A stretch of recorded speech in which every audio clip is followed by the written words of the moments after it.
இந்த அரங்கானது 203 மிகவும் அரிய அற்புதங்களை செய்தவர். அவர்கள் நினைவாக இந்த அரங்கு இருக்கிறது என்பதை கூறிக்கொள்வதில் நான் பெருமைப்படுகின்றேன். 1993 தமிழ் விசைப்பலகை அறிவிக்கப்படும் முன்னரே அவர் தமிழ் விசைப்பலகை ஒன்றை ஆரம்பித்து அதன் மூலம் மக்களுக்கு தொண்டாற்றினார் என்பதையும் கூறிக்கொள்ள கடமைப்பட்டிருக்கின்றேன். இன்று 4 கட்டுரைகள் வாசிக்கப்பட இருக்கின்றன. 3 கட்டுரையாளர்கள் வந்துள்ளனர். ஒருவர் பின்னர் வருவார் என்று எதிர்பார்க்கப்படுகிறது. முதல் கட்டுரையானது மின்னணு நூலகம் மலேயா பல்கலைக்கழகம், திரு இளங்குமரன், மலேசியா. இரண்டாவது கட்டுரை தமிழில் தேடுபொறி, MS முரளி.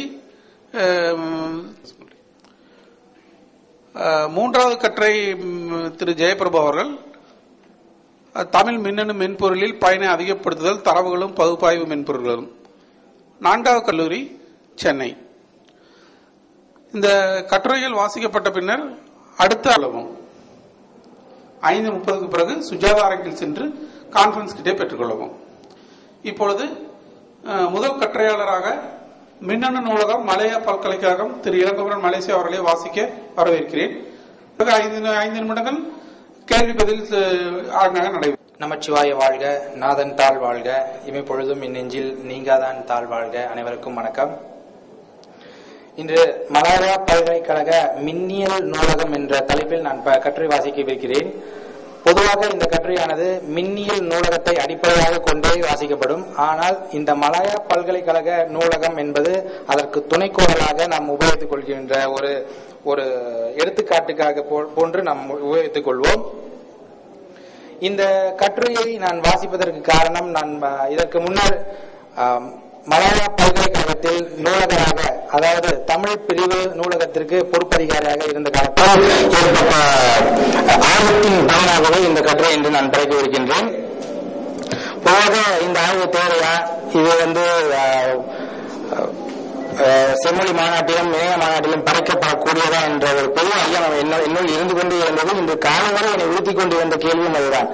ஆனாலும் இப்போது நான் தெளிவாகவே இருக்கின்றேன். ஏன் என்று கேட்டால், இன்று காலை நமது தமிழக முதல்வர் கலைஞர் அவர்கள் தனது உரையில் இதன் முக்கியத்துவம் எவ்வாறு இருக்கின்றது என்பதை நமக்கு கோடி காட்டியிருக்கின்றார்.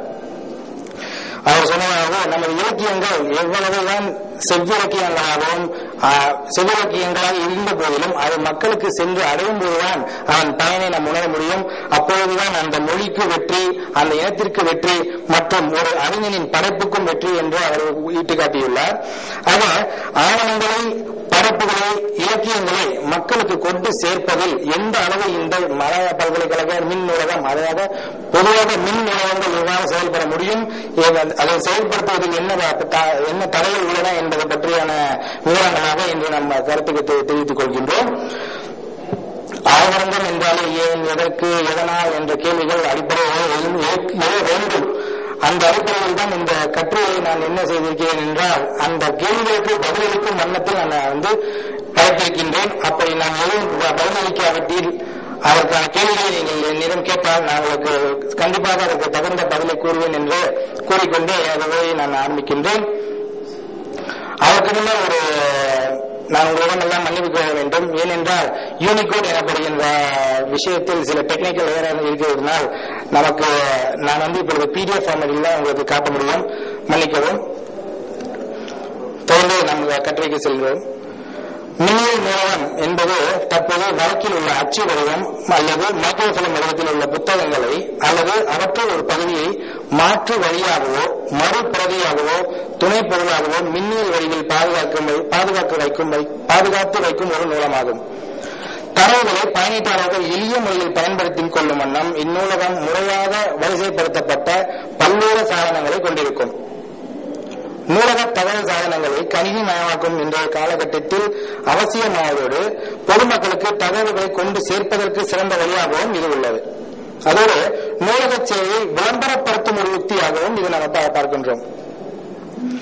ஒரு நூலகம் தனித்தன்மையோடு விளங்க வேண்டும் என்ற நோக்கமும் பொதுமக்களின் பல்வேறு தகவல் தேவைகளை பூர்த்தி செய்யும் எண்ணமே மலாயா பல்கலைக்கழக நூலகம் எளிய முறையில் பலதரப்பட்ட தகவல்களை அறிமுகப்படுத்துவதற்கு தூண்டுகோலாக அமைந்திருக்கின்றது.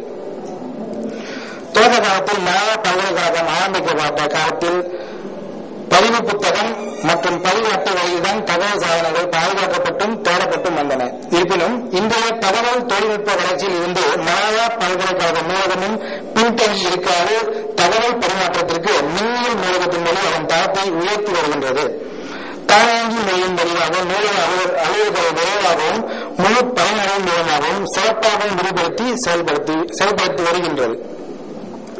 மலாயா பல்கலைக்கழகத்தில் மலாயா பல்கலைக்கழக நூலகமும் கணினி அறிவியல் மற்றும் தொழில்நுட்பத்துறையும் இணைந்து மின்னியல் நூலக மேம்பாட்டினை செய்து வருகின்றன.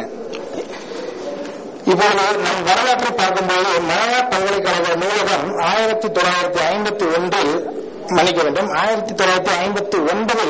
மலாயா பல்கலைக்கழகம் மலாயாவில் தொடங்கப்பட்டது முதலே நமக்கு இருந்து வருகின்றது. முன்பு கூறிய போல தொடக்கத்தில் பதிவு புத்தகம் மற்றும் பதிவு அட்டையின் வழி பாதுகாக்கப்பட்டு மற்றும் தேடப்பட்டு வந்த ஆவணங்கள் தற்போது 1999 ஆண்டு தொடக்கம் மின்னல் நூலக முறைக்கு சன்னமாக மாறி இப்போது நாம் செயல்பட்டுக் கொண்டிருக்கின்றோம். இந்த மின்னியல் பதிவுக்கு நாம் பயன்படுத்தும் ஒரு மென்பொருள் என்ன என்று கேட்டால் சிசி டைன்ஸ் எனப்படும் மென்பொருளை இப்பொழுது நாம் உபயோகித்து வருகின்றோம். ஏன் இந்த மின்னியல் நூலகம் தேவைப்படுகின்றது என்று பார்க்குமானால் தற்போது மலாயா பல்கலைக்கழகத்தில் மட்டும் 1.1 மில்லியன் தலைப்புகளிலான புத்தகங்கள் நம்மிடம் இருக்கின்றன.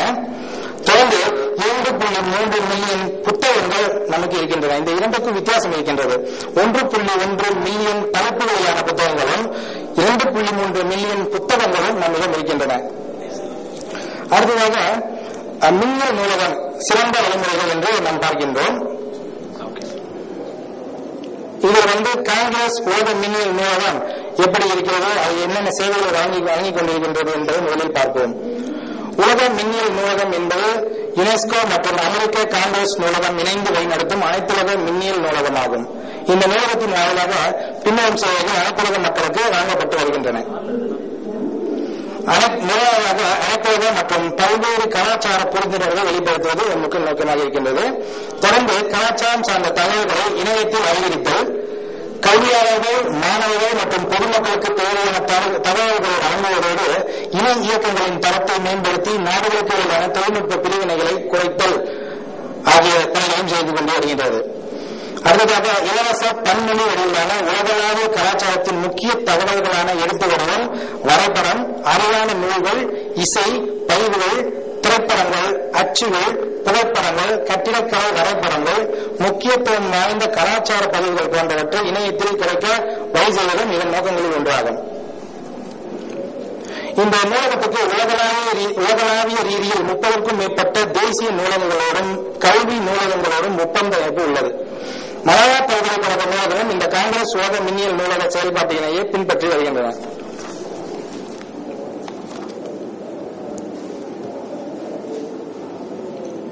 அடுத்து மின்னியல் நூலக பயன்பாட்டின் நோக்கங்கள் அல்லது என்ன அதன்